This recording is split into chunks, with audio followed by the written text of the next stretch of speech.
you doing?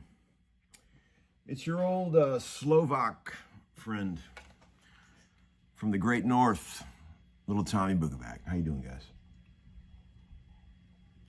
Happy Sunday. Super Bowl Sunday. Our 5-year-old Leo's got a play date today. His friend Bradley's coming over, but he calls him Brabley. So you're going to hear some noise up there. And man, I can't believe I made it through that opening thing. You guys recognize that one? That old John McLaughlin Mahavishnu tune. Dance of Maya. That goes out to my young viewers out there. Thurman Wan, Conrad Goverick. I know you guys probably don't get into Mahavishnu Orchestra very much, but one day you're going to be at a party, cool party down the road, and you're going to be glad you know that. You also should check out a song called You Know from the Mahavishnu Orchestra. You got to know those two songs if you want to be at a cool party down the road. Thurman, Conrad. What else can we talk? I got the new Duesenberg here. Still got the Tiger. Man, this thing's badass. Nathan told me he's going to be, announcing the release of this on his social media today. So, you could take a break from the Super Bowl and watch that. I got my Bill Fisher shirt on from the Church of the Cosmic Skull. Man, I love the church. Let's see. Yeah, I've been thinking about a few things lately I wanted to tell you.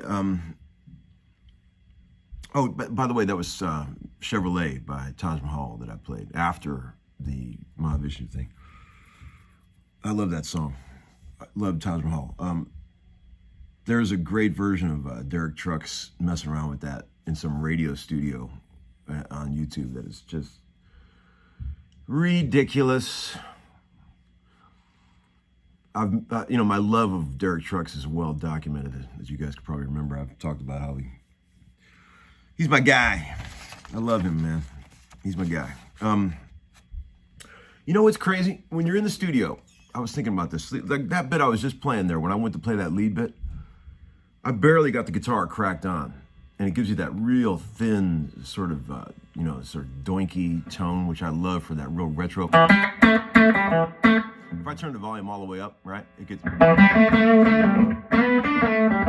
sounds like a tough guy guitar. But when you turn the volume down on the guitar to like 2 or 3, and you play with some gainy pedals, you get some crazy stuff happening. Real cool, vintagey sounding stuff. Like we were in the studio the other day, working with that band project I told you about, and the guy was about to play a melody solo, right? The guitar player. So we hooked up some cool fuzz pedals, and we were all kind of like listening to it going, man, I don't know, that's not the right sound. It was too, because he had a Les Paul with the fuzz pedals blasting, and the tone was on 10, and it was like, it sounded like, it wasn't cool. And then just by accident, we were like, man, I don't know if this is going to work. So he went to tune his guitar, and he turned the volume down on the Les Paul to like 1. And we were all in control, and we all heard that sound when he was tuning. We were like, that's the sound. Sometimes you could take like a bunch of cool fuzz pedals and then barely turn the guitar on, and you get this crazy, I've been experimenting with that. That wasn't the first time that I've been doing that on that thing I just mentioned. So I sometimes forget about that, right? So keep that in mind. Just barely cracking the guitar on when you got some gained up pedals is pretty cool, man. For like a cool overdub, you get some weird overtones and stuff.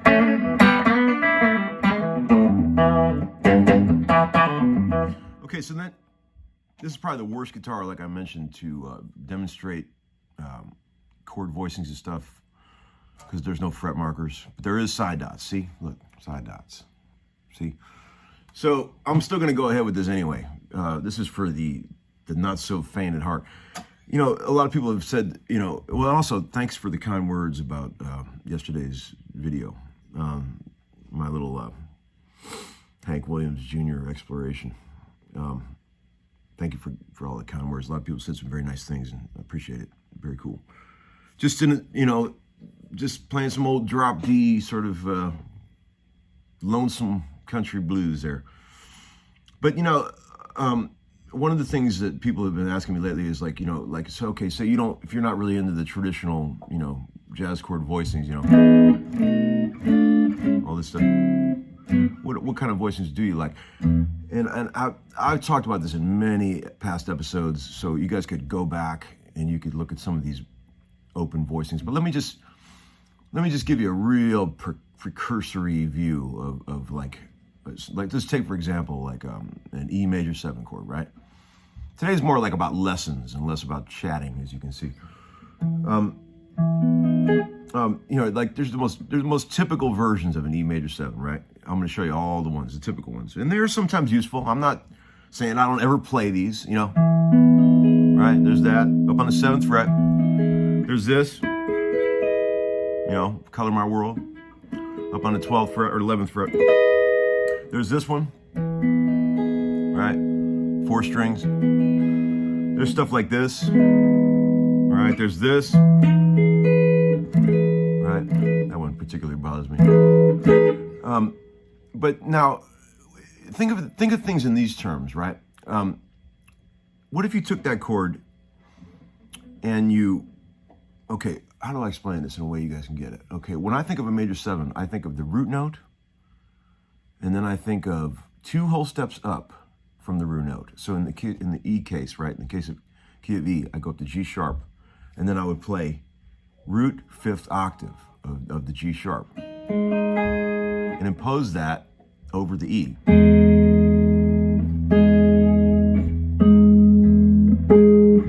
That alone in itself is a very cool voicing of a major 7. Now, if you introduce the root 5th octave of the original key, if you can bar, then you go.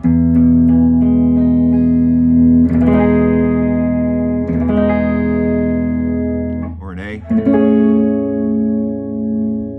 E. I do a lot of this kind of stuff. Key of E, right? 4-note chord. B on the 7th fret, E on the 7th fret, G sharp on the 6th fret, and then a E flat, the major 7 on the, what is that, 8th fret of the G string.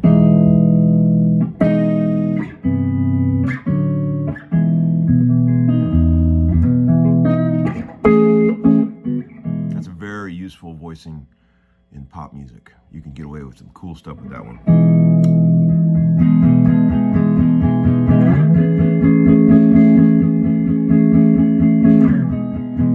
Can you hear him up there? Brabley's here. What else we got? You know,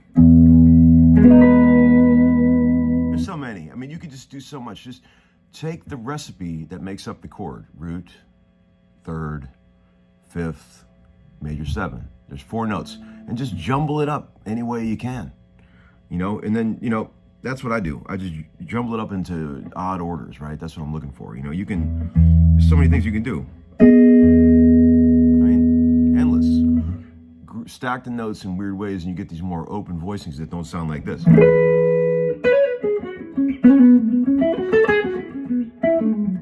what I'm saying? You guys got me? Who's gonna win today? Do you really think the NFL is going to let this moment where Brady could win his 7th ring go by? Do you really think they're going to let that happen? I'm sure the zebras have been talked to.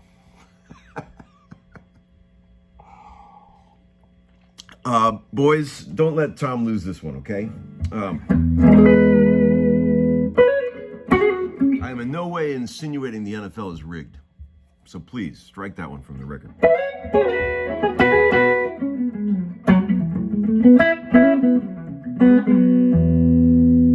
Okay, what else? Let's see.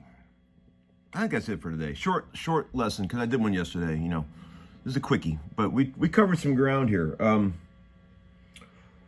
Oh, you want me to show you how to play that Taj Mahal riff?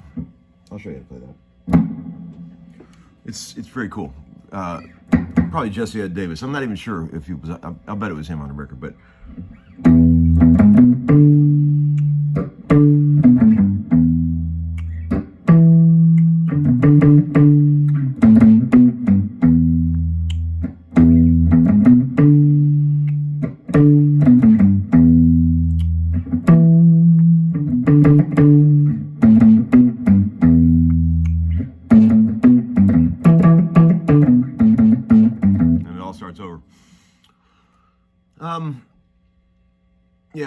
then one of my favorite parts of that riff is the super cool little rhythm guitar that's going on in there. It's like I'll show you on the loop here. These voicings.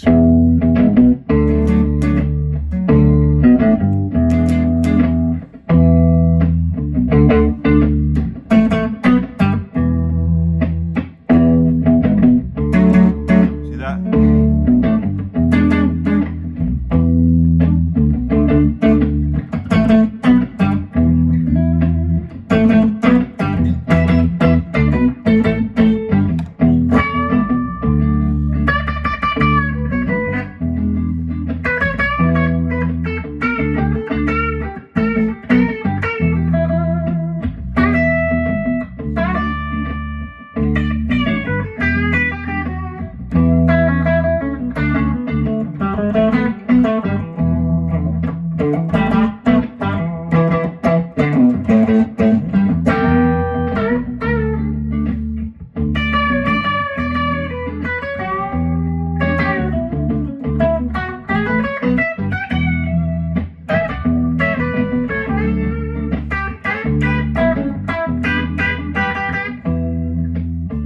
One of the hardest things about something like that is just not rushing when you play over that, because that's a pretty chill, laid back groove. You know, I actually purposely made the tempo of it kind of slow because it's good practice to be able to play with energy, solo with energy, but not rush. You know, rushing is the thing you do not want to do. It's really hard to get that intensity and play stuff that's got emotion and not try to race off with tempo. You know what I mean? So that's grown-up stuff there, guys. All right, I'll talk to you all soon. Happy Super Bowl Sunday, guys. Bye-bye.